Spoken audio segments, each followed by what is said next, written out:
Hey, what's up guys, and welcome to my video. This video is the PC-centric luxury rig.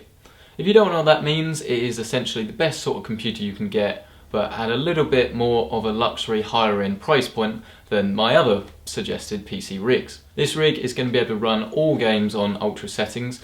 I'm going to suggest many things you could do along the way slightly differently, but if you follow this recipe, or at least most of it, you're going to get a PC that will be able to run all games on ultra settings. Now the first thing is the case, and the case is of course very personal to you, and the case that I personally think is amazing, and I think it's the thing I would want to show off to all my friends, is the Corsair Carbide Air 540. Now this case, if you haven't seen it before, is a bit of a variation on the typical formula. What they've done is they've got the case, they've squashed it down and pressed it out. The benefit of this is it means that there's two sort of chambers, one showing off all the bits you want to see and one showing off all the bits to nobody that you don't want to see. So you've got a nice clean look inside, and it's not as tall, it's arguably easier to carry around, and of course it's still got the same sort of internal surface area to fit all your components in, and it's very compatible and you can pretty much put anything you want in there. Of course that may not be your cup of tea, but there are plenty of other cases out there if this one isn't quite for you. As for the motherboard, it is a luxury rig, so we're going to spend a little bit more, and we're going for the Asus Maximus 6 H2 Hero. Now this is a higher end motherboard, so it's got a lot more compatibility as well as your standard SLI and Crossfire support. It's got plenty of SATA support, it supports overclocking of RAM, there's loads of stuff it supports, and it's got a special gaming chip in it that allows, well at least in theory, all your gaming traffic to be prioritised. So this means if you want to be downloading a game, like a lot of people do these days, whilst playing a game, rather than it all slowing down and your character like moving around like that, you're going to get nice clean gaming traffic, whilst the secondary traffic becomes the download, and the download obviously isn't as important. This motherboard has got loads of reviews, and these reviews have all given them Best Buy awards, Gold Star awards. It really is the sort of motherboard you should be looking at in a luxury rig, which is why it is in this one. Now as for the processor, it is of course the most obvious thing I'm going to put in there. It's the i7-4770K, and that is of course a Haswell processor. That processor is going to outperform pretty much anything else you can put in it, and it supports hyper-threading, and a lot of games these days are starting to max out an i5, if you've got really stupid graphics, grunt that is, but pretty much what I mean by that is it's not going to bottleneck your system pretty much ever. And it supports overclocking of course, and it supports it very well, and I'd be very surprised if you manage to max out this processor in any game. It's very unlikely to happen. And of course we're going to overclock the processor as well, and because we're going to overclock it we need a decent cooler. We go for the 280mm cooler by Corsair, and that is the H110. This is pretty much an unbeatable cooler. It's not going to get very loud, and it's going to cool your processor to an absolutely insanely low level, even under 100% load when it's overclocked. If you're after a CPU cooler, this is definitely the one for you if you want something a little bit higher end, and it is a luxury rig, and of course it's going in. Next up is RAM, and I was quite happy actually when I put the RAM in. If you have been following this channel, you'll know that I always go for Corsair Vengeance pretty much because it's normally the right sort of price performance. But this time actually RAM seems to have gone down a little bit in price since the last time I checked.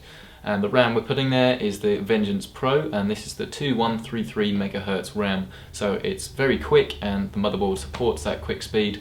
So although you're not going to need more than 8 GB, I've only got 8 GB in there.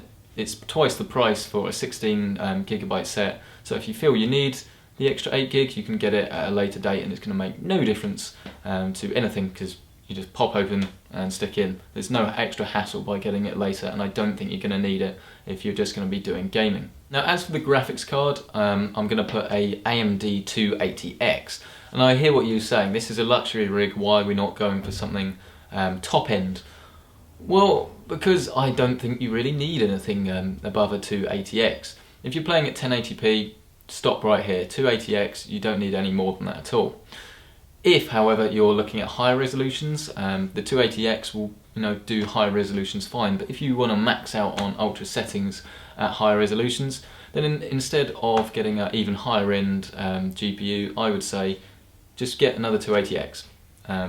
Everything in this rig supports two 280Xs, So just stick another one in there and then you're not going to necessarily double your frame rate, but it's better value than if you spend more, and I don't think you're going to need to spend more.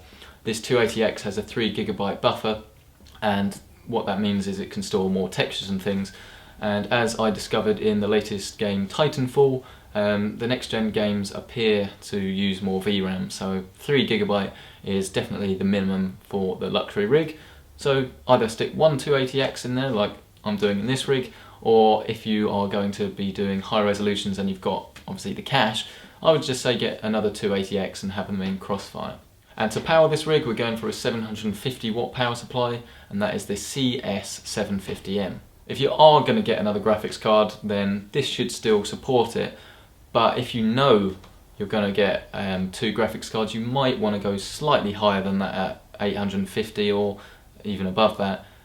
But 750 watt will be fine. You're very unlikely to max it out, but if you're going to overclock everything in your rig, then you might consider getting slightly more than 750 watt, but the price difference is quite a lot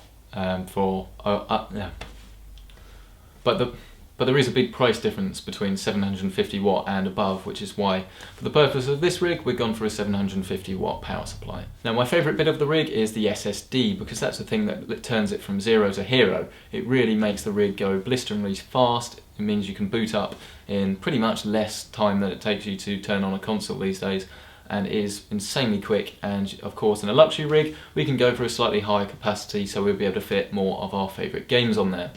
We've gone for the Crucial M500, and that is a 240GB SSD. You can go more if you want, but again, it's going to be twice the price like it was with the RAM, so if you want another one, just get another one later. I don't think you're going to need it straight away. Of course, 240GB is not going to support all the games we want to put on there, so for, I would call them the secondary games, all the games you're not quite so excited about, stick them on this Western Digital 1TB black hard drive.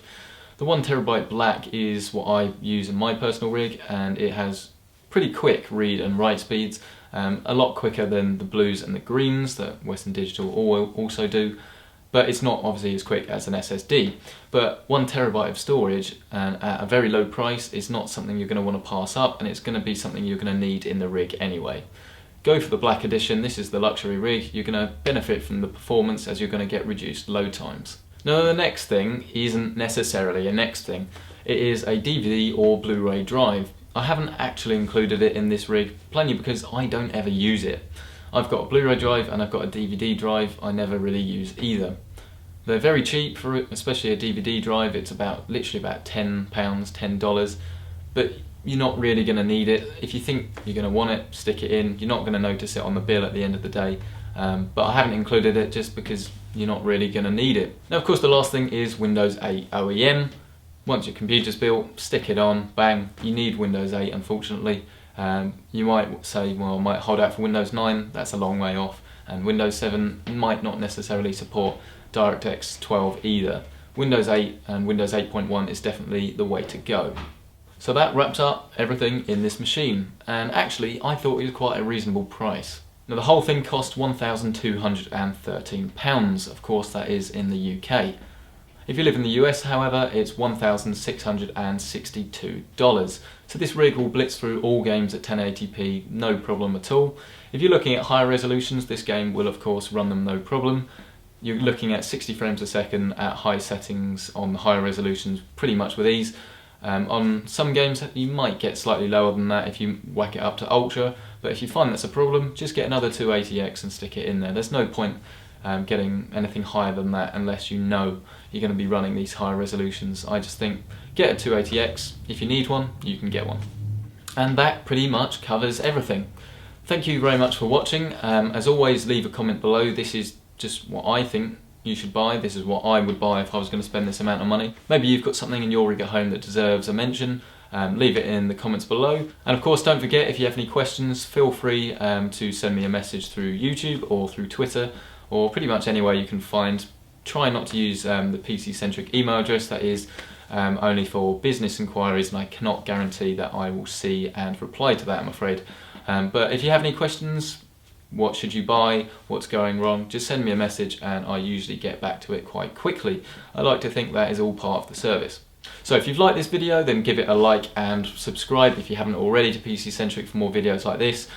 And if you dislike it, you know, be very honest, give it a dislike and say why I don't like it. Leave a comment to say I didn't like it because this, I don't like it because of that, I don't like it because you're the gas man. Just leave a comment below. So until next time, thanks for watching and I'll see you next time.